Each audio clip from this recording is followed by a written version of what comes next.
Morning guys, I'm headed to breakfast. I'm gonna go to Veggie Galaxy because I'm in relative walking distance to that place. Great breakfast food, great all kinds of food there. Just excited to go get some food. I'm getting kind of a late start to the day. Today is vlog number 100. I have been making a video every day for 100 days. How bananas is that? I think I might also have my contacts in the wrong eyes. My prescription for each eye isn't super different, but just enough where everything is like a touch off in some way. I've done that a few times now. I don't know how, but I have.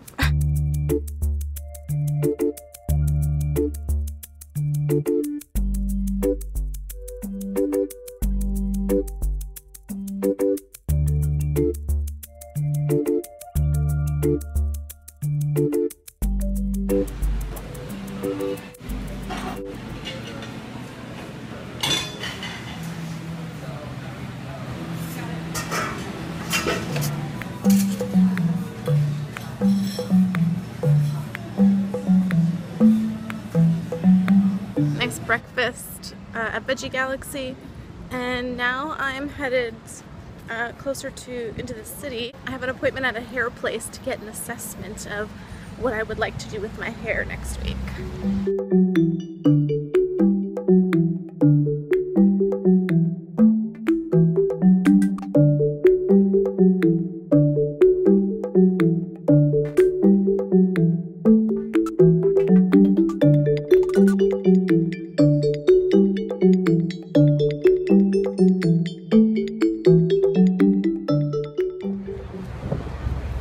Okay, this is so exciting. It's like taking a tour of the beginning of my book. So I just got out at South Station, and do you remember this section? There's a chapter in the book where I talk about eating at the Clover Food Lab food truck during lunch break. This is that food truck where after eating here and going back to my office, which is in one of these buildings back that away, the office at the time I was working in, that I had the epiphany of will travel for vegan food. I believe it's in chapter 1 of the book, but just really cool. I didn't even think about it when I was coming out this way, and as I crested the escalators coming out of the train station and seeing the Clover Lab food truck here just brought back that memory, and I think it's really cool.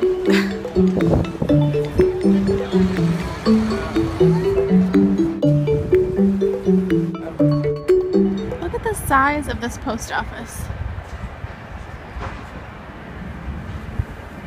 Never got to that post office in Fargo. Well, I just remembered that I'd be passing one here in Boston on my way to the hair appointment.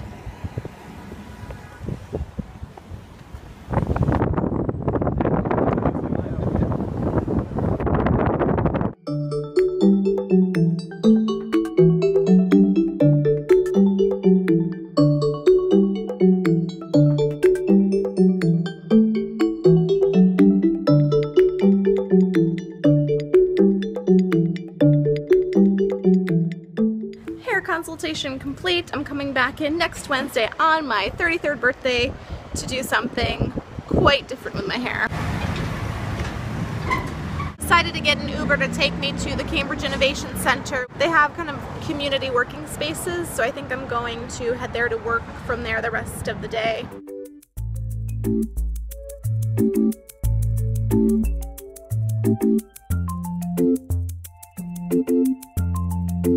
Thank you. Have a nice day. You too.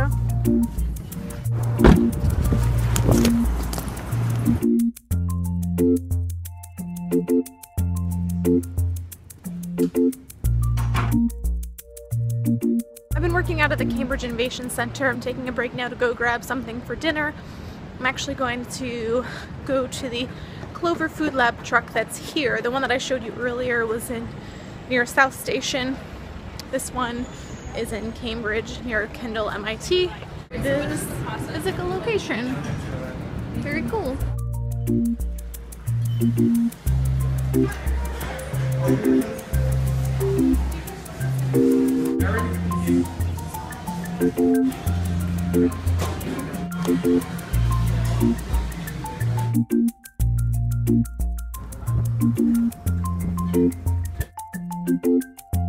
I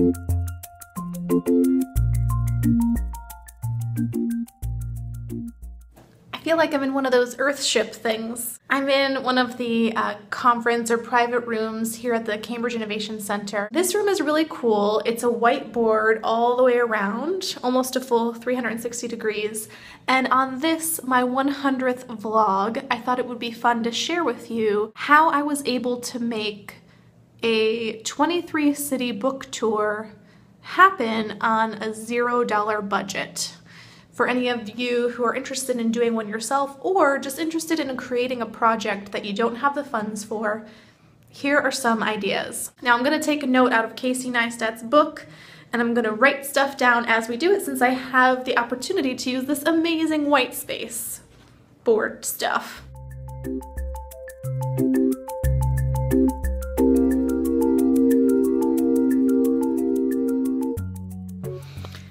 Okay, so I just created steps around the room here, so we're gonna go through them. Oop, all the way over there. All right, so now real quick, I was trying to plan a book tour this summer on a $0 budget. I didn't know how I was going to do it, and then I decided I'll try to get sponsors.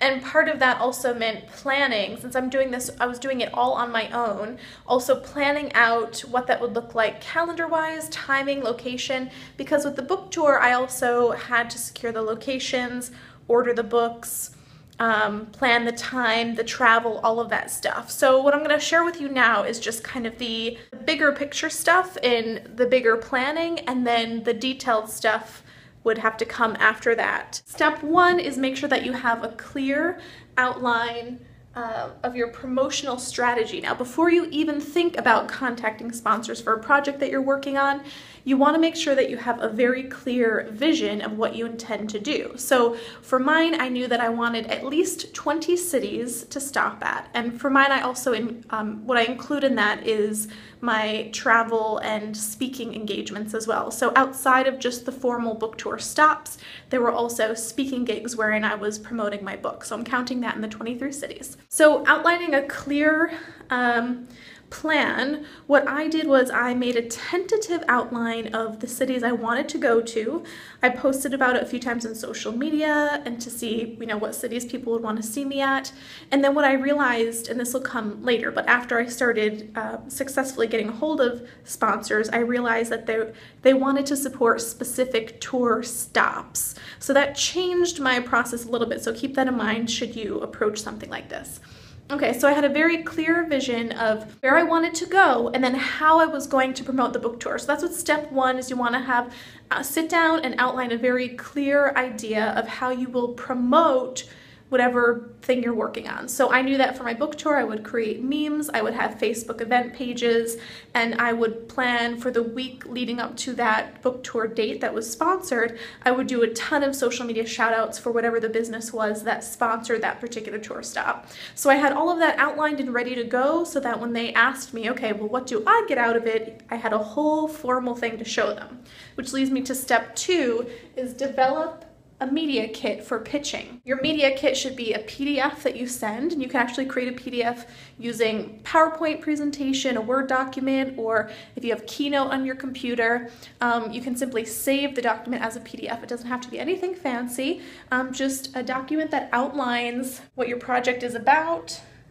you, the benefits to the sponsor, the timeline for whatever it is that you're pitching, and then you don't need to include this in the media kit, but you want to also, when you're developing the media kit, put together a formal contract that you and the sponsor will sign together once you've made an agreement. Because the worst case scenario is for some reason it doesn't work out with the sponsor, and you want to make sure that you've outlined whether or not you need to give them back your money or their money or however that would work. So step one, outline your promotional plan. Step two, create your detailed media kit, and we're talking maybe 4 to 5 pages. It doesn't need to be too fancy. It just needs to look like you've done your homework and that you're taking this seriously. Step three, make a list of your ideal and realistic sponsors, the companies or people or businesses that you want to approach about this.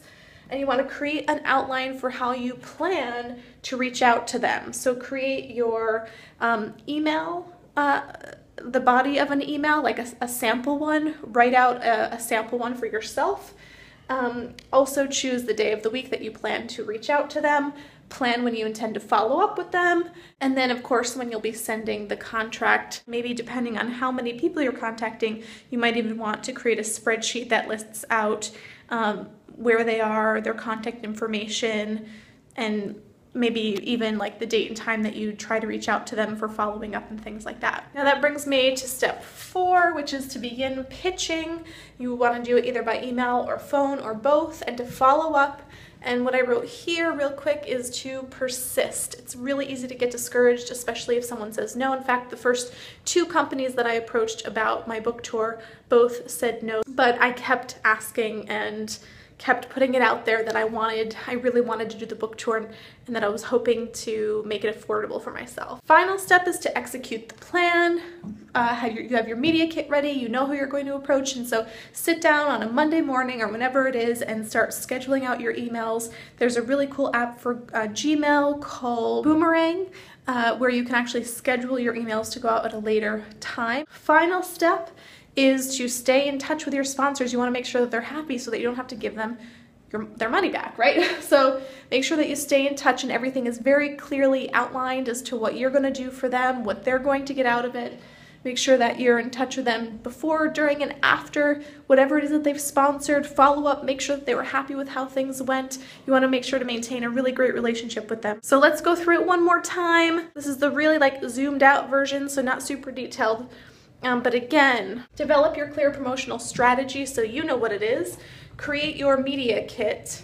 Make a list of the people that you want to sponsor and figure out how that's going to work for you. Begin pitching, be persistent, execute the plan of your event or whatever it is, and then stay in touch with your sponsors to make sure that everyone's happy. Okay guys, I hope that you found that useful. I enjoyed using this 360 room to work through that. I wish I could use whiteboard space more often. It's actually pretty fun. All right, I'm gonna get back to doing some work before heading back to Anand's house.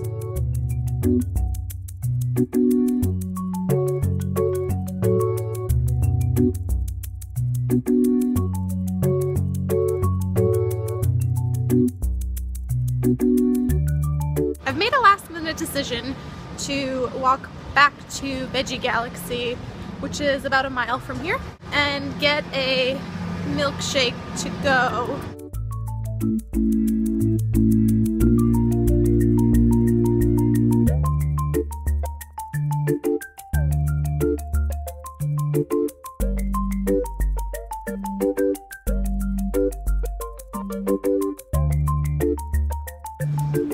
I gotta say, Veggie Galaxy has outdone itself. This chocolate peanut butter shake is phenomenal. I mean, thick, creamy, occasional chunks of peanut butter, like little chunks, not too heavy, super chocolatey, kind of a perfect balance of all the things. It's so good.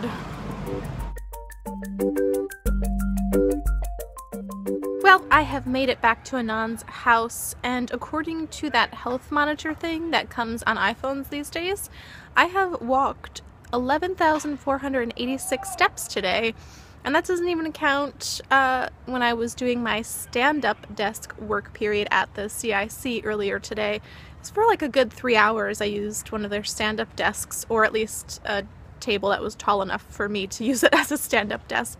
Pretty good, pretty good. I'm happy with all that walking today. I definitely needed it. It is such a beautiful mid-October night here in Boston, and a lovely way to close out today's vlog on the front steps of my host's house. It's been a really great 100 days, you guys. I have made a decision about the continuation of the vlog, and I've decided that it is going to change. For the months of November and December, and I guess the last week of October, I'm going to post twice a week. So every Tuesday and Thursday, or maybe Tuesday, Friday. I figure I'll do highlights of what happened that week, and or some kind of more educational piece thing, like from earlier today, how I did the book tour planning stuff. So for example, this Saturday I will be at the Boston Veg Food Fest giving a presentation, wandering around. So next Tuesday's post will likely be about that. And then on Tuesday I am participating in the Salem Food Tour vegan walking tour around Salem, Mass. And on Wednesday I'm dyeing my hair purple for my birthday. So Thursday or Friday's vlog will likely be about those two things. We'll see. I'll play it by ear. This whole video blogging thing has definitely been an experiment. I've had a really fantastic time doing it, and I anticipate starting again on a daily basis come the new year, because I hope if things work out as I'm willing them to, I'll be doing a lot more international travel next year, and I would love to take you along with me. If you'd like to help me out and keep these videos going, whether they're bi-weekly or every day, I would be unbelievably thankful and grateful for your support. If you click on the Patreon link below, you can donate as little as $1 a month to help me keep these going, and of course as much as you'd like if you want to do more than $1. Okay, I'll see you guys next week. Thank you so much for watching, and please remember to eat well and travel often.